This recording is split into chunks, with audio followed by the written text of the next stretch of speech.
I'm back, and today's show will be as much a surprise to me as it is to you.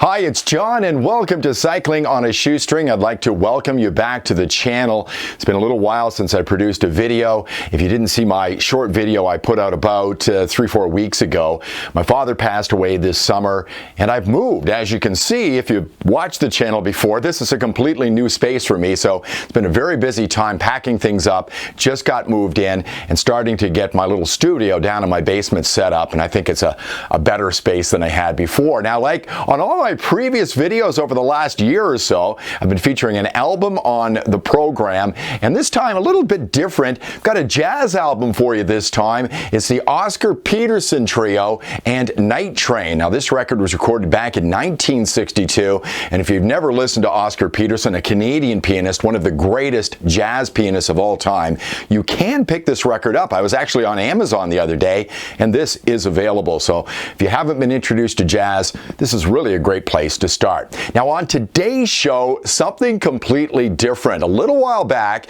while we were in the midst of our move, I gave my wife $150 and I said, buy me some cycling stuff, and she ended up going out and buying these packages over here.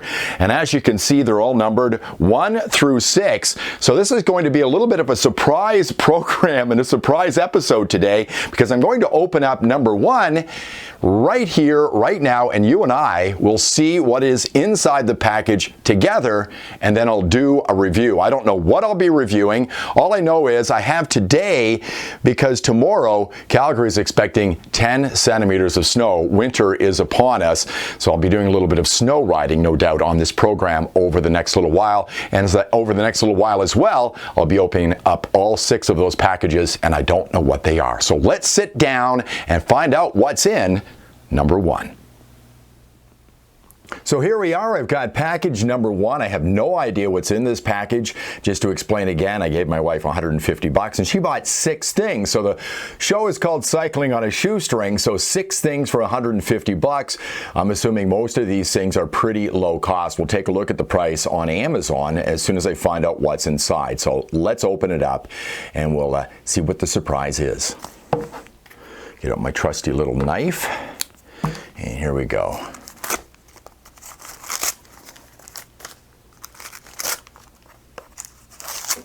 All right. It's like Christmas time. Look forward, see behind. So there's the package right there. Look forward, see behind. I think it's some type of a mirror. Okay, so it's a wrist mirror. Okay, I've been riding a recumbent bike. You may have seen the episode where I had a recumbent. There's my cat Red coming to visit us. And I've had a real problem trying to see behind me on my recumbent bicycle, because it's hard to do shoulder turns when you're on a recumbent. So mirrors have been a bit of an issue for me to put it on my recumbent bicycle. And it's kind of a danger out there because you can't really see behind. So this is a wrist mirror. So let's open up this package close up, and we'll see how it works. And then I can put it to a test on the road. So there is our package, pretty small as you can see. I looked on Amazon. You can find this type of mirror anywhere from 16 to about $30. I can't really see much of a brand name on this. It's a mirror you put on your wrist, okay? So there's nothing too sophisticated about it. But this is for people who aren't good at shoulder checks when you're on your bike. Now, I would suggest if you're a cyclist and you're new to it, learn to do a safe shoulder check. I've seen a lot of people in the past that look over their shoulder and they end up turning into traffic, which can be quite dangerous. I've seen people actually wipe out by hitting somebody's wheel out front because they can't do a shoulder check. But you can always fall back on something like this, which is a mirror. So let's take a look at this and see what it looks like inside, and then I'll try to test it out on the road, which could be difficult to kind of prove that it works really good on the road, because to get a camera shot of a mirror and how it works can be kind of difficult. But this is basically all it is. You just snap this open and you've got your mirror right there, and you've got a wrist strap over here. So let's take a quick look. You've got obviously got Velcro that goes around your wrist. So it's going to fit a multitude of different wrist sizes, no problem whatsoever. Let me put it on here. Stick it on there and see how this works. You just pull it like this, I guess. I'm going to be putting it on my left wrist. And I think this rotates around. Yeah, like that. And then, gee, how does that work now? I guess you put it up like this. And then you can check over your shoulder like that. And I can easily see the packages that are in behind me right now. Now here's an issue that this might have, and I'm wondering, I have a mirror I've been trying on my recumbent, and it would work fine, but it has what's called a convex mirror, so it curves out this way. So it makes things look wider. You get a wider angle when you're looking behind you. The problem is it makes things at a distance very small. So that mirror I had on my bike, which had a convex mirror, which would have been perfect, made it hard to see things at a distance, and it was kind of dangerous for me. So I'm going to go out and I'm going to give this a try and see how it works. It's a piece of plastic with a mirror on it that you put on your wrist. I'll see if this thing will solve my problem when it comes to my recumbent, and I'll also test it out on a road bike.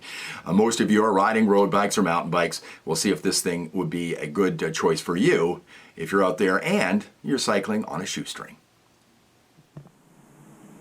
Here I am in my new work area. This is my garage. Got some of my bikes hanging over here on the wall and getting ready to test out this wrist mirror right here on my recumbent today. We'll see how this thing works out and see if it's worth buying if you're cycling on a shoestring. Let's go for a ride. Just cruising around my neighborhood right now with this wrist mirror on. And it hasn't taken me very long to figure out that this isn't the solution I was looking for. Now, I mentioned earlier that I was concerned about the convex mirror, meaning it curves towards you to give you a wider angle of view behind you. But when it does that, it makes everything smaller behind you. So anything, 10 car lengths behind just looks like a dot. It doesn't look like a car. And I need to know long before a car gets up behind me that it is there. Other issue here, the mirror looks kind of milky. It's not the best optical mirror. It's like somebody's smeared Vaseline across the lens. Whoa, let's stop this video for just 1 minute. I'm here at my editing suite, and I wanted to clarify something for you, literally and figuratively. I was sitting here with my wife just a few minutes ago, and we got to the part where I talk about the clarity of the lens on the wrist mirror, saying it was a little bit milky. She picks up the mirror, she does this and peels this piece of protective plastic off the mirror. My bad. So it's much clearer, obviously, than I initially thought. Now, this does not take away the fact that everything behind you seems so far away, and that's really the most important part of the mirror. That convex mirror makes it hard to see cars when they're just behind you. So I wanted to be clear with you, even if I didn't think the mirror was. Let's get back to the video. So it's not a really good optically clear lens, which is something I think you need when you're out on your bike. Now, I've had a couple of experiences with convex mirrors. Don't like them. Again, you get that skewed vision behind you that doesn't really show you what's coming up because it seems like it's oh so far away. And I've tried some flat mirrors, which are better, but you need a nice big lens. Something this small makes it kind of hard to focus in on exactly what you want. I think this would work if it was a flat mirror and it was a little bit bigger. But overall, again, it didn't take long to figure out this wasn't going to be the solution to my mirror problems when I'm on my bike. Let's go back to my garage, my little workshop. We'll wrap this video up with my final comments on cycling on a shoestring. Here I am in the shop area in my garage, and as you can see, it's not quite set up, but that will come. As far as the mirror goes, just in conclusion, the mirror really doesn't work the way I want it to. I want to be able to see vehicles coming from farther behind. Now, as far as these mirrors go, I looked online, and there are mirrors like this exactly like this under a number of different names. My wife said she spent about $14 on this one. You can get them up to 30 bucks. So if you want to try something like this, look for the cheapest one. But I couldn't recommend this mirror. It just doesn't do the job for all the reasons I spoke about earlier. Now I do have some more of those surprise packages coming up. 2, 3, 4, 5, and 6. I'll be doing those shortly. I've got some other reviews on the way. Now if this video was entertaining or helpful, give it a thumbs up. Don't forget to subscribe to the channel. Ring the bell as well for notifications. You can follow me on Instagram, and that's at Cycling on a Shoestring. And I'll see you next time on Cycling on a Shoestring. Get out and ride.